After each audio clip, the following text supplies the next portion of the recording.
Welcome back to Daily Bible with Chris. This is our part 2 to our previous daily Bible reading for today, where we read Isaiah chapter 16 through 20. So as I always say with these continuations, these commentary type follow-up videos, if you've not already watched that video, I encourage you to go back, watch it first, or open your Bible, read those 5 chapters, Isaiah 16 through 20, and then come back for these commentaries where we try to just bring out some of the context and what's going on, an explanation of what's going on in these chapters so we have a better understanding of what we're reading. This can be somewhat difficult when we're going through some of the prophetic things, but we try to give it our best, some of which we definitely know. Some things are speculation and such on things that have not yet come. But we give it our best shot. But again, welcome back to the channel. If you're not already subscribed, hit that subscribe button. You know what to do. And give the video a big thumbs up. Really would appreciate that. Well, we're in Isaiah chapter 16, and this is a continuation from the previous reading of a series of judgments or pronouncements or burdens against many of the nations that were enemies of, or had been enemies, or were currently enemies of Judah and Israel. And so we pick up in chapter 16. We have a continuation of the judgment, because at 15 we started with a judgment against Moab. We see some advice being given to Moab. Now, of course, Moab, we mentioned before, Moab was formed from the illicit affair of Lot and one of his daughters after they got him drunk, had sex with him so that they could procreate. And the son that's born to them is Moab. He will be the father of the Moabite people.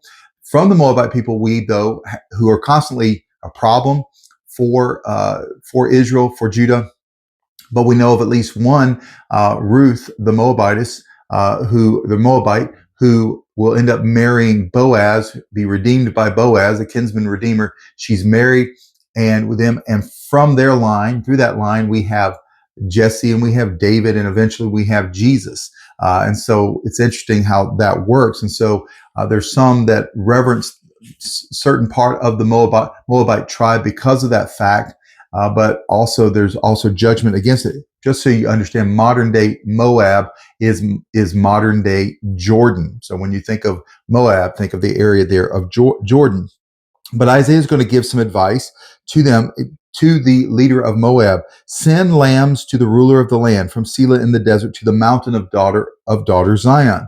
This was a reminder to Moab that in the past they had agreed to pay tribute to Israel. Back, we'd read that's previously in the book of the Kings. It's written that they would bring tribute to the kingdom of Israel, but they had stopped doing that. They'd quit bringing tribute. Isaiah's advice to them is to resume this practice of bringing their tribute to the king at this point of Judah, and in so doing may stay the hand of the Lord's judgment. Also, that then also to the people of Judah, he says, like a bird fleeing forced from the nest, the daughters of Moab will be at the fords of the Arnon. And then he talks about giving counsel and all these things. So the idea that this judgment is going to come against Moab, they're going to be fleeing, they're going to be outcast. And then verse 4, let my refugees stay with you, be a refuge. Let my refugees stay with you, be a refuge for Moab from the aggressor. In other words, Isaiah is going to counsel the people of Judah to be a place where the Moabites, those who are seeking refuge, can find refuge in Judah. And so that's his advice to them, to allow the Moabite refugees to be in Judah at least until the judgment passed. Again, this is part of his compassion. Isaiah has this compassionate feeling for Moab, as does the Lord, even though they're deserving of their judgment.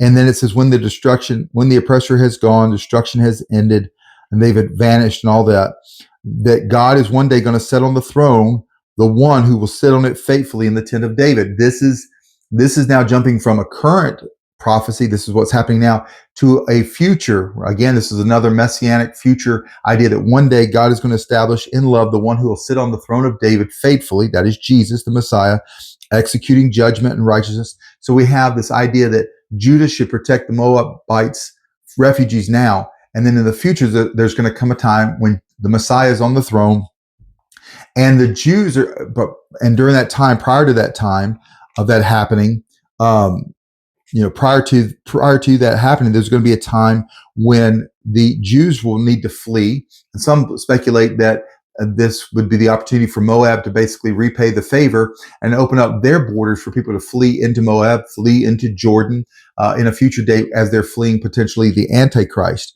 But that's kind of that idea there that that these things have happened, that Moab should be taken care of now, and then in the future, prior to Messiah coming, that there'll be a time when the Jews are fleeing. That, of course, will be fleeing from the Antichrist persecution during the end times, and that Moab, that Jordan should open up its borders to them as a way of paying that back.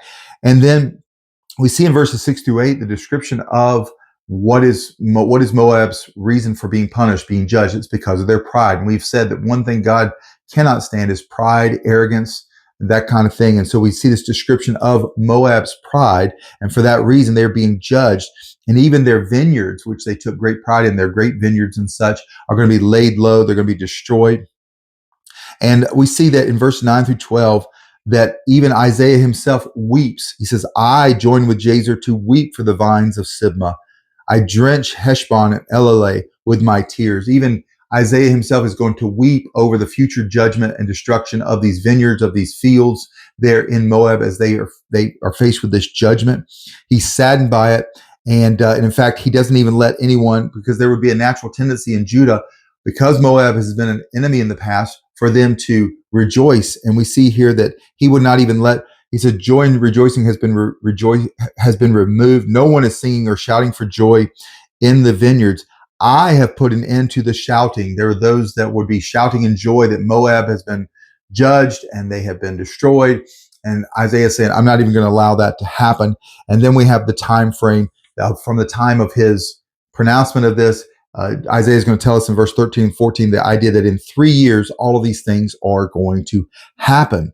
And so we have this judgment, advice for Moab, but also the idea of what's going to happen there in Moab. And then in chapter 17, we have a pronouncement against Damascus, which of course was the capital city of Syria. It still is today.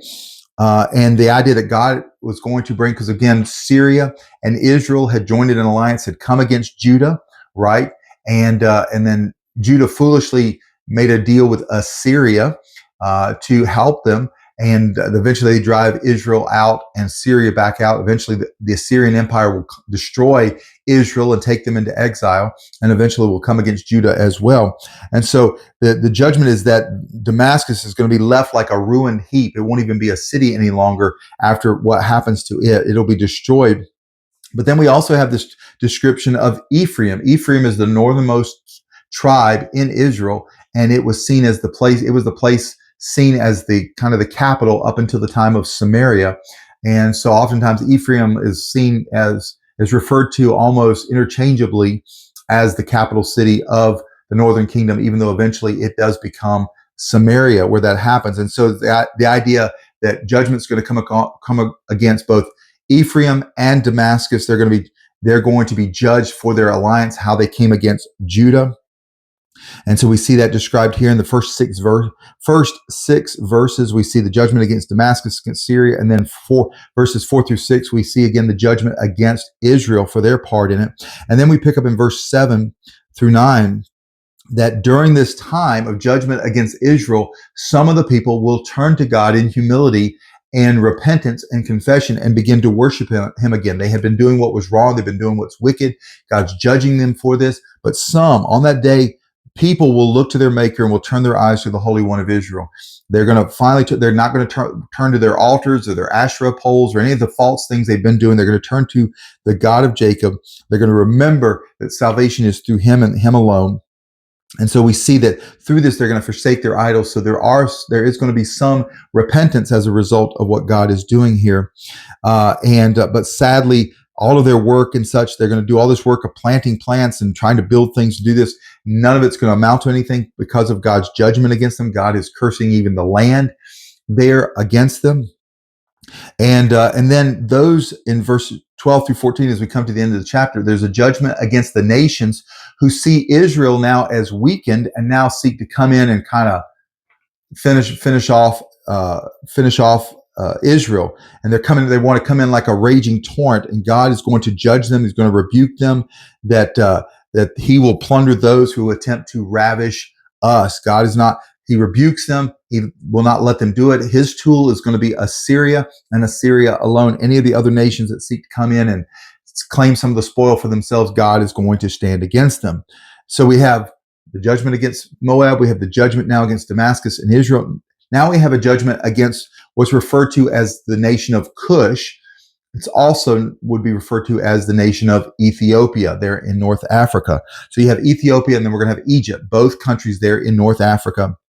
And so we see this chapter 18 starts off as a directed judgment against Ethiopia for their attempted alliance with Judah. There was an attempt by Ethiopia and Egypt to get Judah to sign an alliance with them to go against Assyria. All they really wanted was for Judah to be in alliance with them, to be a buffer state to try to keep Assyria out of Egypt and Ethiopia. That was really their only reason for wanting to do this, and God despised them for this. And so God rejects this attempted, and we see this description of them sending envoys and messengers to try to work out this deal. God is going to reject it. He rejects this, that he does not need. God is going to handle Assyria. He had already promised King Ahaz that he would defend Jerusalem against the Assyrians. We know that eventually God does send an angel that destroys the Assyrian army, and they're sent back home. Even after doing a lot of damage to Judah, Jerusalem is preserved. They're sent back home. And so God's like, I don't need Ethiopia and Egypt's help, and I can handle this myself. I'm going to do all of this, all of myself. I'm going to do all this destruction. I don't need this supposed alliance. And then but then we're not left that way. So we're left with this judgment against Ethiopia that God is going to work against them. But we see this future prophecy there at the end of the book. It's at the end of the chapter. At that time, a gift will be brought to the Lord of armies from a people tall and smooth-skinned, a people feared far and near, a powerful nation with a strange language, whose land is divided by rivers, to Mount Zion, the place of the name of the Lord of armies. We have this idea, this description here of the tall, smooth skin with the land divided by rivers. That is a description of Ethiopia. And it's seeing this idea that there's going to come a time when the Ethiopians themselves, even though they speak a strange language, they are going to come into Mount Zion. They're going to come into Israel, into Jerusalem, and they're going to worship the Lord there on the mountain there. And so certainly this happens over in different places. This has happened. Of course, there's a very strong Christian influence in the nation of Ethiopia, even to this day. That all goes back to Acts chapter 8. We have the famous story in Acts chapter 8 of the Ethiopian eunuch who had had gone into Jerusalem to worship, and he's kind of headed back home, and he's there sitting in his chariot, and he's reading the book of Isaiah. He's reading Isaiah, and Philip, one of the disciples, is there. God brings Philip, like he basically transports Philip. Philip is in one place.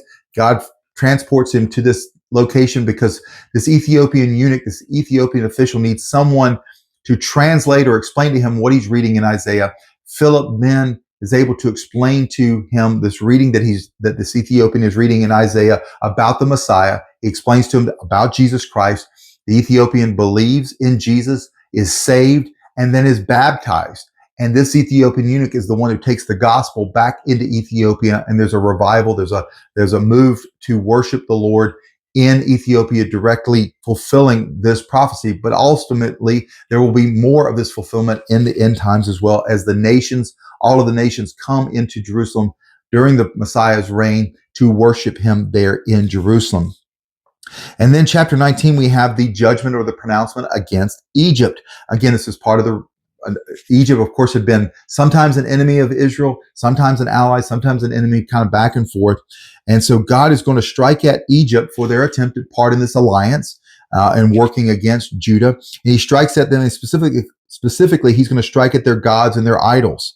And he's going to basically knock them over, topple them over in front of them. He's going to make a mockery of their gods, their idols, all of these things that they have. And he says, I'm going to topple over your gods. I'm going to topple over everything that you've got, much like he did in the book of Exodus when he directly went at each of the Egyptian gods with the plagues of Egypt. He's going to do the same thing here, and he's going to hand them over to cruel masters, cruel rulers and kings. And then he's going to do a work where he's going to dry up the Nile River, which is the source of industry and the economy there in Egypt. It's the trade. They can bring goods back and forth on the rivers. Of course, there's fishing. There's all these things that are happening. God is going to dry it up. It's going to become dry so much that it's almost like you could walk on the river Nile. And it's going to destroy the economy there as part of their punishment. And they're going to become demoralized and dismayed, as it says here, because of the fact of what God is working against them. And they're going to be then given over, it says, not only to cruel rulers, but verses 11 through 15 describe the fact that God is going to give them foolish leaders. There's going to be foolish leaders that are going to make terrible decisions. And so Egypt is going to be led by cruel and then foolish leaders. But then we see at the end of the chapter, we have this idea that one day, hang on, let me see here. There's going to come a time when a portion of Egypt is going to turn to the Lord. And we see here this listing of these cities that are going to turn to the Lord. They're going to speak the language of Canaan, and they're going to swear loyalty to the Lord of armies. In other words, a portion of Egypt is going to nationally confess God as the God and worship him. And there's going to be this time of revival and renewal there that they're going to, and we know that there's a partial fulfillment of this at that time. There is some, and certainly we know that there was those who believed in God, worshiped God in Egypt at the time of Jesus. There were many Jews living in Egypt during the time of Jesus. When Jesus flees from Bethlehem, Herod's decree for the baby, where do they flee? They flee to Egypt because it was a haven for Jews. And he's going to be there for some time until Herod's death, and then he comes back to Israel. So there's a partial fulfillment, but I think the idea is there's going to be a future fulfillment during the time of the millennial reign, when these Egyptians will have turned to the Lord. They will acknowledge him, and they're going to come nationally and worship the Lord there in Jerusalem. And then there's this idea too, and that when that happens on that day, there's going to be a highway from Egypt to Assyria. Assyria will go to Egypt, Egypt to Assyria, and Egypt will worship with Assyria. That this idea that these nations that have been enemies are now going to come together in an alliance, and not only just Egypt and Assyria. And if you think of Assyria, it's made up of a lot of different countries. It's part of Iraq, part of Iran, part of Kuwait.